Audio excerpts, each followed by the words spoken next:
Okay, and we are recording now. Hello everyone. Welcome back to my channel. And today I am beyond excited to have a very special guest with us. And, I'm absolutely thrilled to say that the person joining us for this interview is none other than Gail Carson Levine, the Newbery Honor Award winning author of Ella Enchanted, The Two Princesses of Bamar, Writing Magic, and so many more books that I couldn't possibly list them all. Hello, I am so glad to have you here. Thank you. I'm glad to be here. Yeah. So, what inspired you to start writing in the first place, and where did the idea for Ella Enchanted really come from? Um, I, I, a high school teacher was very discouraging to me in terms of writing, and so I did not start. I was interested as a student, as a kid, but I didn't really get started until I was 39, and I was writing public service announcements on my job, and everyone was liked my writing a lot. And I was a very big reader, and children, the books that I read as a child were the most important to me. So that's where my interest went. And then, so I had a very long apprenticeship, as one can learn on my blog, on my website. Anyway, it took me 9 years to get published. And in those 9 years, I took writing classes, I went to conferences, I joined critique groups, I read every book I could get my hands on about writing. And one of the classes that I took was a workshop class where the teacher read student work every week and discussed it, and we all discussed it. And and I took that class several times. I left myself back over and over. When I took it for the first time, I had written the novel that eventually became David Knight. Um, and I wanted to do something else, but I hadn't started. I had just read Beauty by Rodden McKinley, a book that I loved very much. And I thought maybe I could adapt a fairy tale. And when I thought about what fairy tale I wanted, one that was very well known. So I chose Cinderella, and then discovered, because she's so passive, that I didn't like her. And so I couldn't write about her since I didn't like her. I didn't understand why she was so kind to that cruel stepfamily.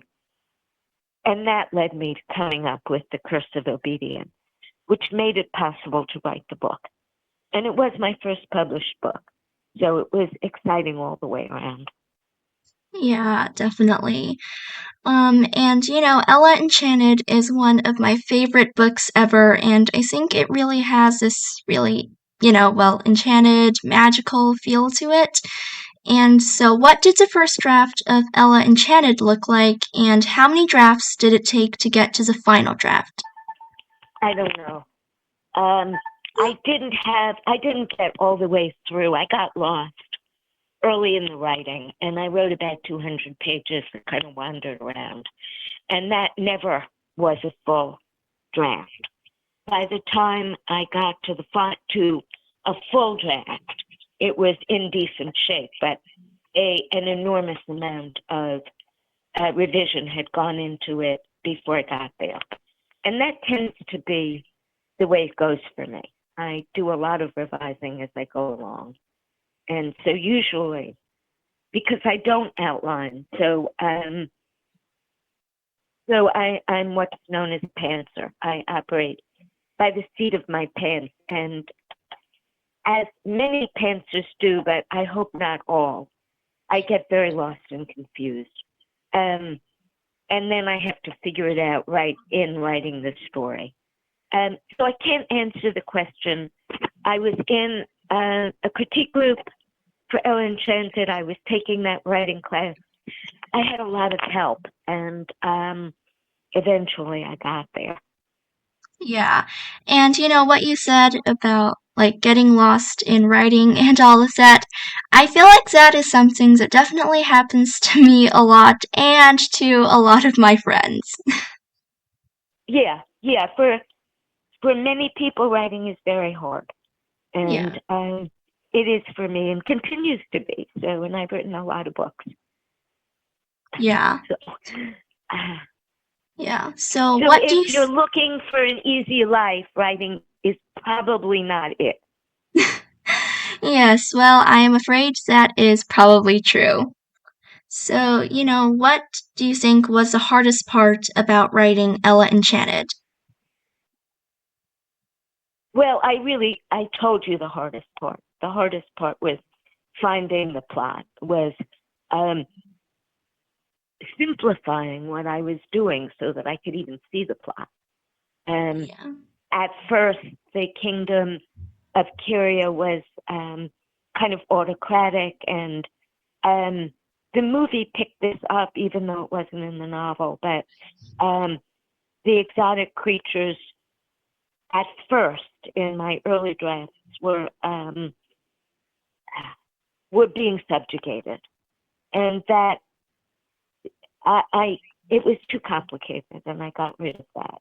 And so I turned Kyria into a very benevolent kingdom, where Char goes to the neighboring kingdom to live for a year to prevent war, so that there's understanding. And I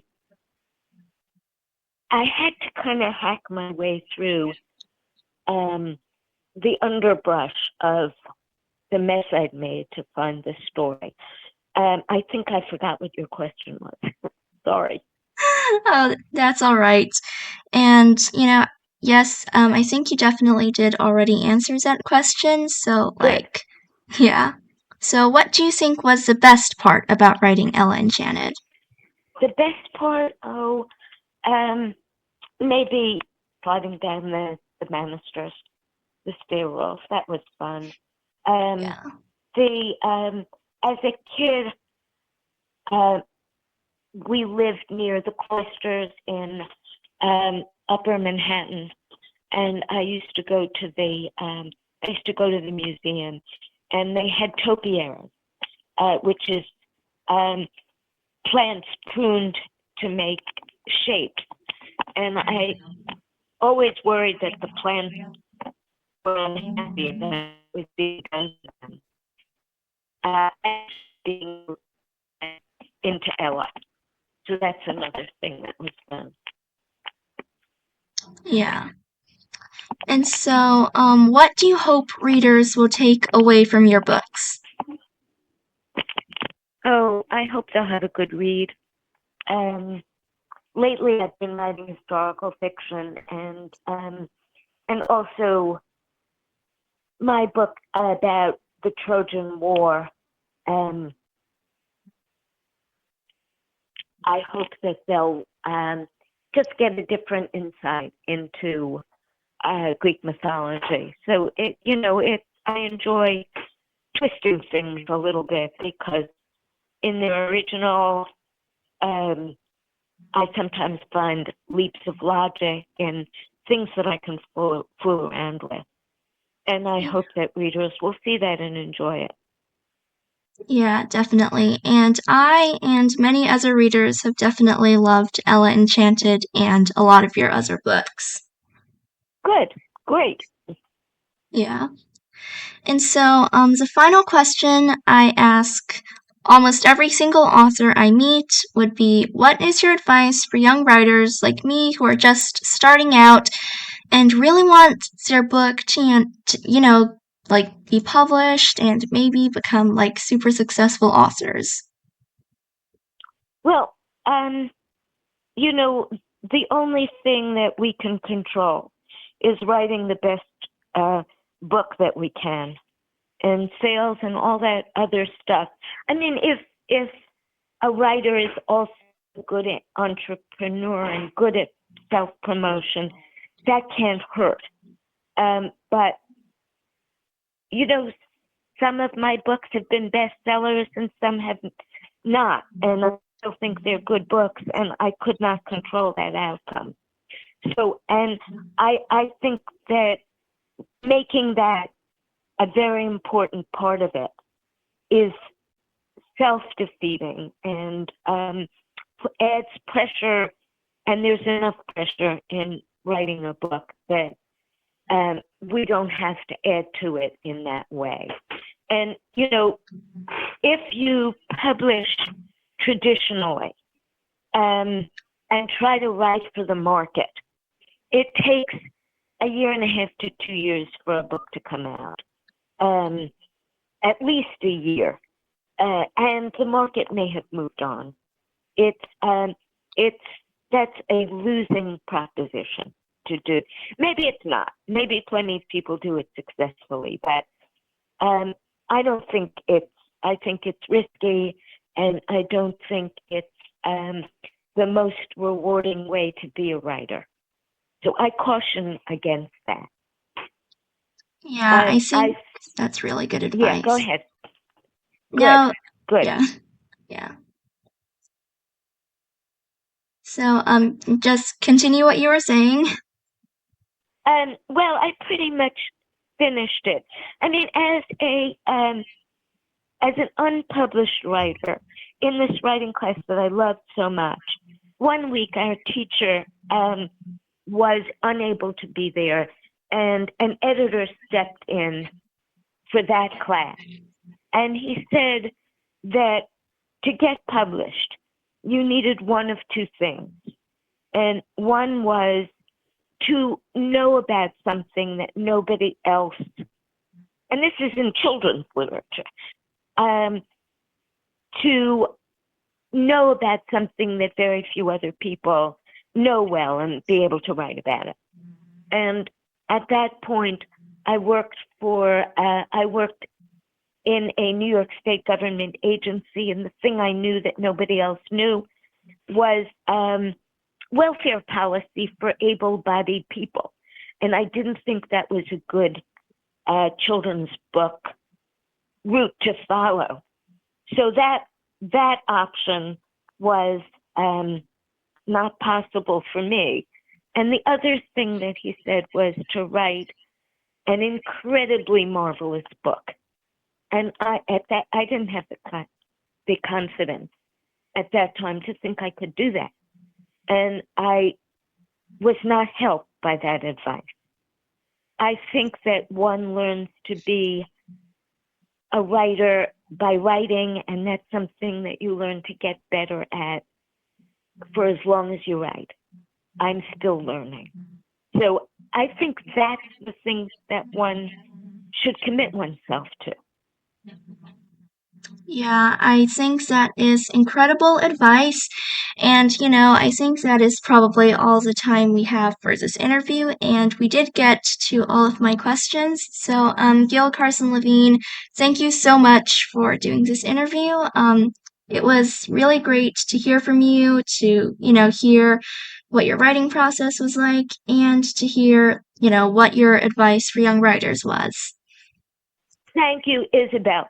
Isabelle, let me just plug while I still have you, or I won't be doing my duty as a writer. All right. That my next book, can I do this, or can you not fit it in? Hold on. Okay, what did you say again? I said I would just like to mention the book, my next book. All right. If you can fit that in. Yeah, sure. I'd love to hear about it. Okay, well, my next book will be published in the fall of 2026. I believe it will be called The Unusuals. It is a murder mystery that takes place in the year 1277 in Winchester, England, and it's a real historical double homicide. And it's middle grade, so that will be my next book. So thank you for giving me the opportunity to plug it. Yeah, sure. Like, that book sounds super cool.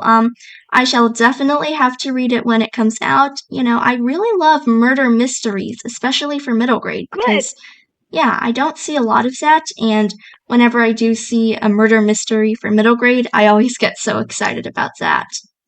Cool. Well, I'm glad to hear it. Yeah. Isabelle, if you would turn off the recording, I want to say something to you. All right, hold on. So, guys, thank